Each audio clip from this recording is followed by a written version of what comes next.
Good morning, Ma'am and Sir Attendants. SF4 Goltia, SF3 Libutan, SF3 Lianas, SF3 Paderanga, SF3 Rosario, SF3 Uba, SF3 Apuga, SF2 Apugan, SF2 Wow, SF1 Calfuforo, SF1 Dayata, SF1 Eder, SF1 Ridulya, SF1 Tilap, SF1 Toledo, F3 Bago, F3 Bahulo, F3 Bilyones, F3 Bonani, F3 Carbajal, F3 Malyari, F3 Romero, F3 Salyuman Lovelace, F3 Salyuman Frederick, F3 Suminggit, F3 Tagaro,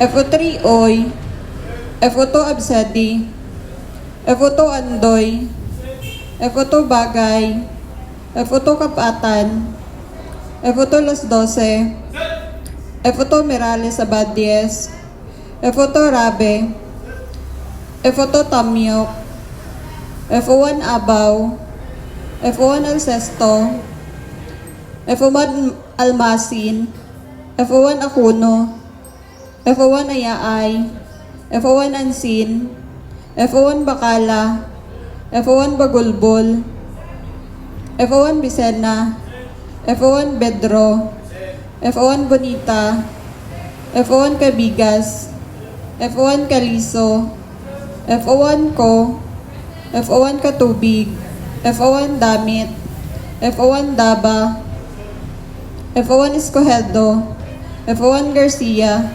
F1 Lagrosas, F1 Lawan, F1 Lim, F1 Magnaong, F1 Magsalay, F1 Perez, F1 Narisma, F1 Ora, F1 Ramos, F1 Silaya, F1 Te, F1 Tenstrante, F1 Ubalde, F1 Ubaob, F1 Umbal, Engineer Baang, Engineer De Lareta.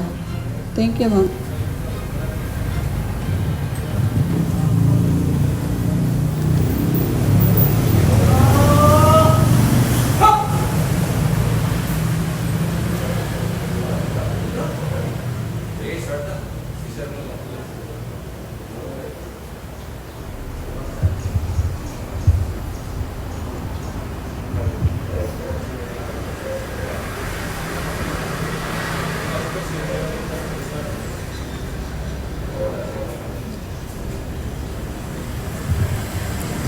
To our Assistant Regional Director for Administration, FAR Senior Superintendent Alan A. Cabot, sir.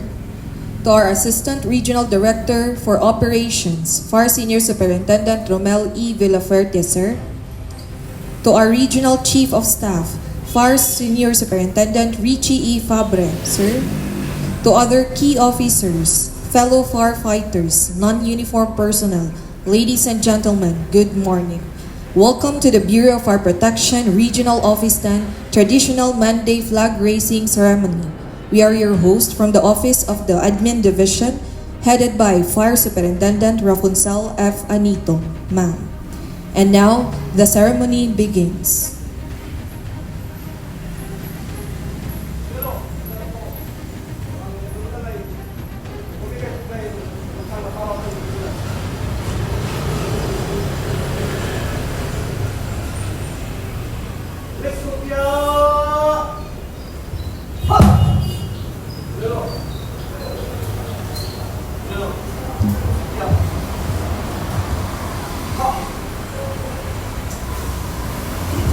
As we begin the week, let us all invoke the presence of the Almighty with a prayer. In the name of the Father, the Son, and the Holy Spirit. Amen. Heavenly Father, we come before you with humble hearts as we begin this new week. In this season of Lent, we are reminded of the power of reflection, sacrifice, and renewal. Teach us, O Lord, to walk with humility, to serve with compassion, and to grow in faith as we journey toward the celebration of your resurrection. As members of the Bureau of Our Protection, we ask for your divine protection and grace. Strengthen our hearts as we face each day's challenges in the line of duty. Whether we are in the office, on the field, or responding to emergencies, may we always carry with us the spirit of service, courage, and mercy, just as you have shown mercy to us. Lord, this Lenten season reminds us to empty ourselves of pride and selfishness and to be filled with purpose, patience, and peace. Help us to be instruments of safety and calm in our communities, especially in times of fear and disasters.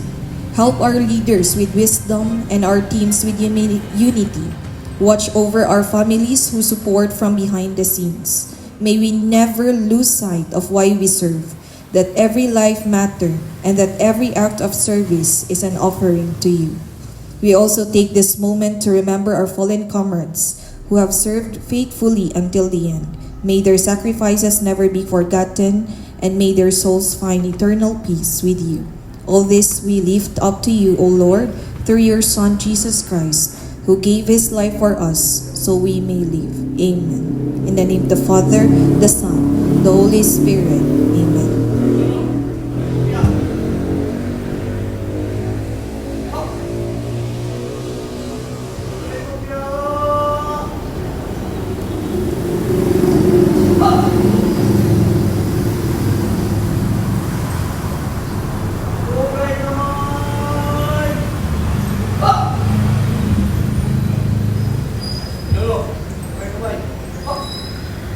Ladies and gentlemen, the Philippine National Anthem.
Let us all together recite the panunumpa sa watawat ng Pilipinas, panunumpa ng Lingkod Bayan, panata sa Bagong Pilipinas, BFP Creed, BFP Vision and Mission, DILG Mission, DILG Vision, and DILG Shared Values.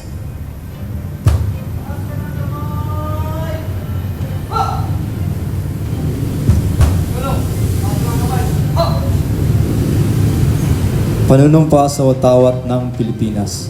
Ako ay Pilipino, taos-pusong nanunumpa sa watawat ng Pilipinas at sa bansang kanyang sinasagisag na may dangal, katarungan at kalayaan na pinakikilos ng sambayanang makadiyos, makakalikasan, makatao at makabansa.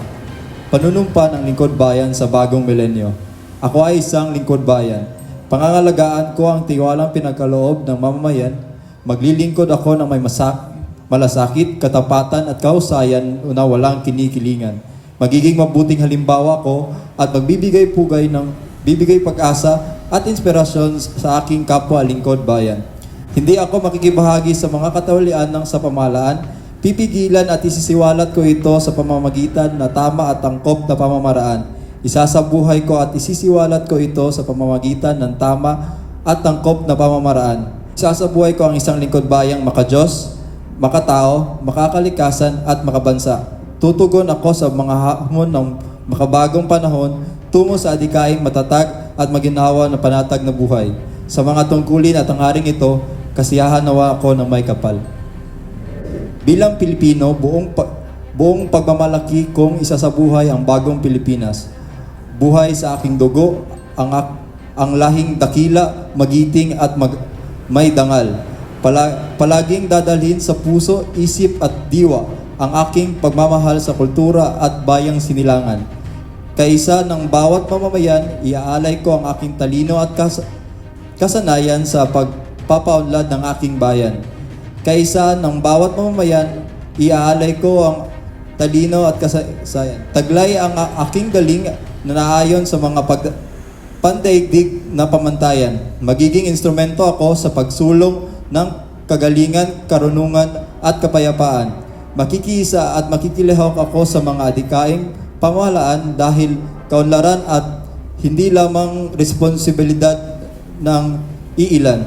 Isusulong at pangangalagaan ko ang karangalang, kalayaan at interes ng aking bayang minamahal bilang Pilipino na may pagmamahal, pakialam at malasakit, hindi makasarili kundi sa mas nakakararami. Tatahakin ko at ang landas tungo sa isang bagong Pilipinas.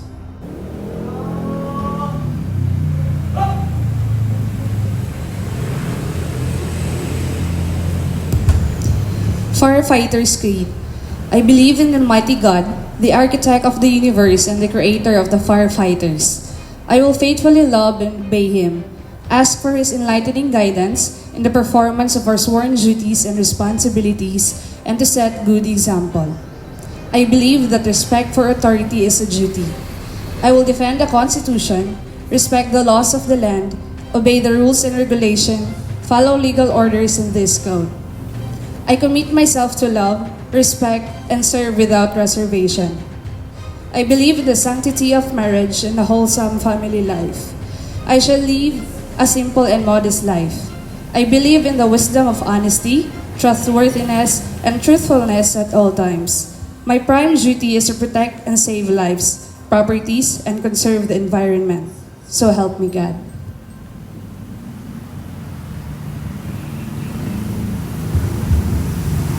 BFP Vision, a modern fire service fully capable of ensuring a fire-safe nation by 2034.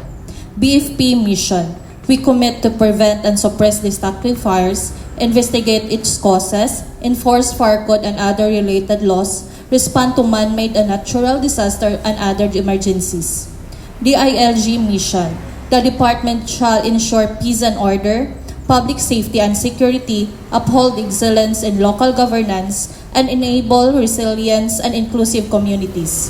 DILG Vision, a highly trusted department and partner in nurturing local governments and sustaining peaceful, safe, progressive, resilient, and inclusive communities towards a comfortable and secure life for Filipinos by 2040. DILG Shared Values. Ang DILG ay matalino, matino, mahusay at maaasahan.